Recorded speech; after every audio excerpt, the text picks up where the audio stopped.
Bonjour la famille, vous allez bien, j'espère. Je suis là pour une nouvelle vidéo de laboratoire. On nous demande le creusement d'une tranchée de drainage a permis de mettre à jour deux couches d'argile dont les caractéristiques sont les suivantes.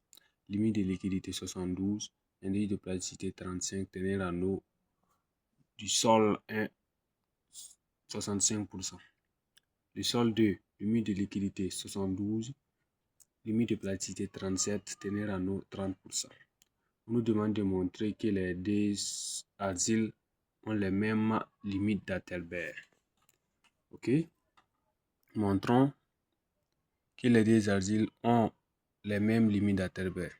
Premièrement, on va chercher la limite de plasticité dans le sol 1.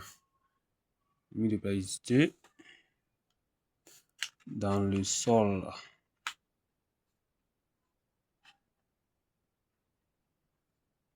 1. Ok.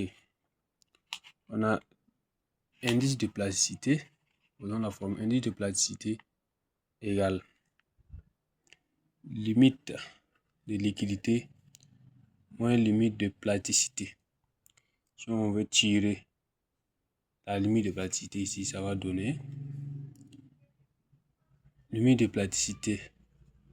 Ça sera moins IP plus WL. Une limite de liquidité. On a les valeurs WP égale. Notre IP là c'est 35. Moins 35 plus 72. Ce qui nous donne, calculons voir, moins 35 plus 72. Ça nous donne 37. 37. Voilà. Regardons dans l'exercice. Limite de liquidité du sol 1, c'est 72%. Limite de liquidité du sol 2, 72%.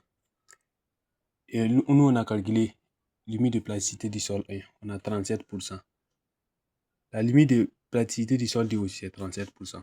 Donc, on peut conclure que les deux sols, les deux argiles ont la même limite, les mêmes limites d'Alterbert.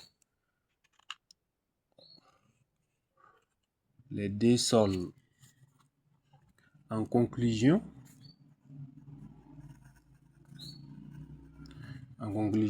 les deux sols,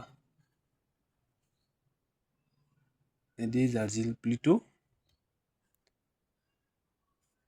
ont les mêmes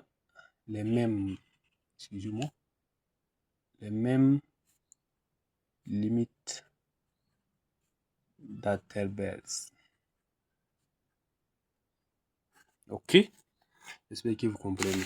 N'hésitez pas à vous abonner, à liker si ça vous plaît.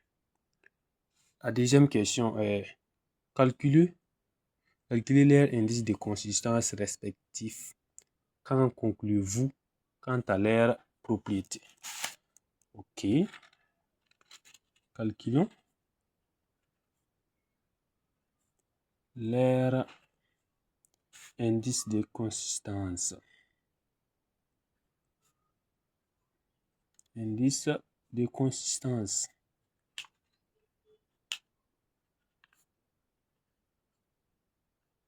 Ok, pour calculer l'indice de consistance, on va poser la formule. IC égale IC1 pour le sol 1 égale WL, limite de liquidité, moins la teneur en eau du sol 1. La teneur en eau W, teneur en eau, divisé par l'indice de plasticité, IP, l'indice de plasticité du sol. On va mettre 1 ici pour préciser que c'est le sol 1. Ce qui nous donne, ce qui implique que ICE1 égale limite de liquidité du sol 1, 72. 72 moins teneur en eau 65 divisé par, on avait calculé IP 37. Oui, on avait calculé IP 37. Non, IP c'est 35. Excusez-moi, IP 35. Oui, IP 35. Division, va.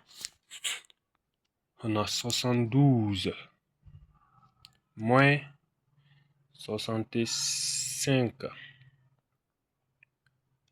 divisé par 35 nous donne 0,2 égale 0,2. IC1 égale 0,2. IC2 égale, c'est la même chose,